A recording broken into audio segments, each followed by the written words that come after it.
Hey guys, welcome back. This week we're going to talk a little bit about William Shakespeare as a historical figure, although you could definitely debate whether or not he's more a historical figure or more of a mythological one.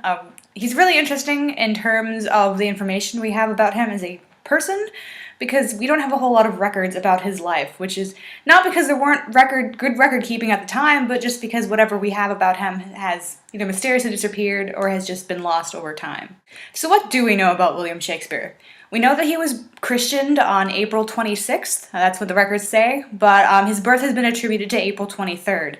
And a fun fact about him having his birth date attributed to April 23rd is that this is the feast day of St. George, who happens to be the patron saint of England. Now, you couldn't write something better than this, to have perhaps the greatest author ever in England to have the same birthday as the patron saint of England. And this is one of the ways in which the universe is amazing and beautiful, that Shakespeare's birthday happens to be the same day as St. George's feast day. And it's just one of those amazing, marvelous things where it's like, maybe somebody did this on purpose, maybe we made up history and twisted this a little bit, but either way, it's really fantastic.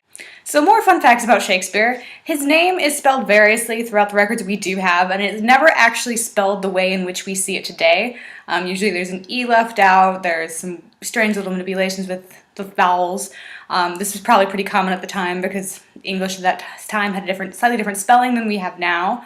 But it's a little bit interesting to see that his name wasn't quite how we spell it today, and that the spelling we chose is not one we actually see in many of the records, if at all any of them.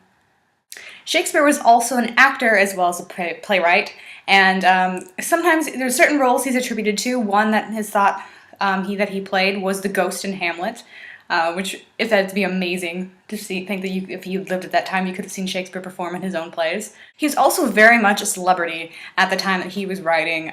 It even sounds like he had a bit of a fangirl following, according to this Bryson book, Shakespeare's World as Stage.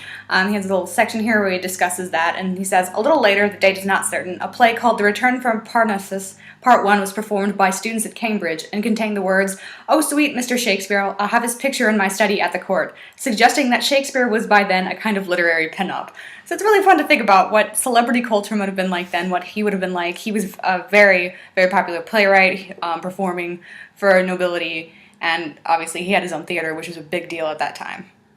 Some of the more popularly known facts about Shakespeare involve him and his wife. He was married to a woman named Anne Hathaway, who was 8 years older than him when they were married. They had several children together, including a son named Hamnet, who died during his childhood. And it's often thought that Hamnet was the inspiration for Hamlet, and that Shakespeare was actually writing about his grief and losing a son throughout that play. It's also known that apparently in his will, Shakespeare left Anne Hathaway his second best bed, which could either be an insult or perhaps kind of a little wit, doing something kind of funny but sweet for her, probably more likely the former, but we don't really know why he left his second best bed, but that's one of the little factoids we have about their relationship there.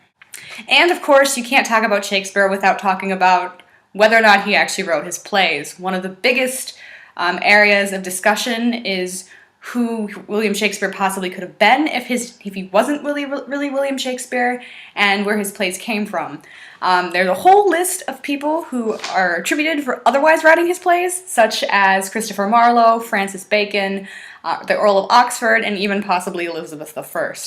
And it's interesting to consider these things, but it's actually a field that I enjoy hearing about, I enjoy talking about, but I'm kind of a slight bias towards where I don't like discussing this. This might make me unpopular in certain realms of academics, but I like to think of William Shakespeare as a person from the middle class who actually wrote his plays. I think that saying that someone who is nobility, who is a noble, who wrote it, who had better advantages, is kind of unfair, because honestly, people like William Shakespeare who were in the middle class would have received probably better educations than some people receive today.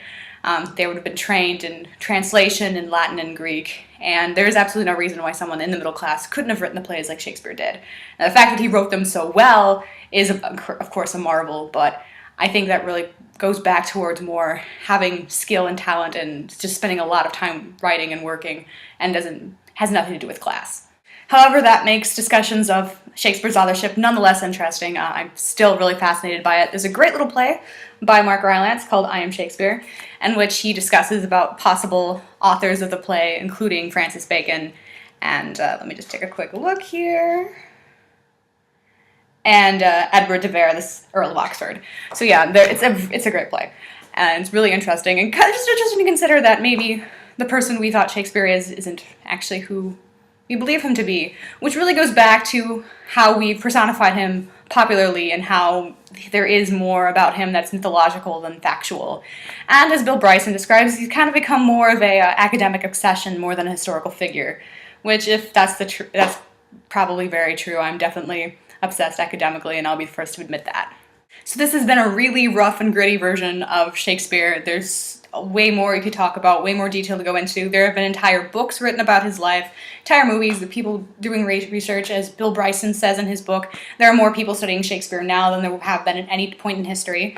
And you can go out and find really great sources on that. I just wanted to give a brief overview because this could be hours long. Instead, just, quick little Spark Notes version of his life. So that'll be it for this week. Next week, we're going to dive into one of my favorite plays, actually 3 of my favorite plays. They all kind of tie together. And that'll be Henry IV, Part 1 and 2, and Henry V. And we'll talk a little bit about Prince Hal and probably the most famous character in Shakespeare, which will be Falstaff. So that'll be for next week, but that's it for now, guys. Cheers!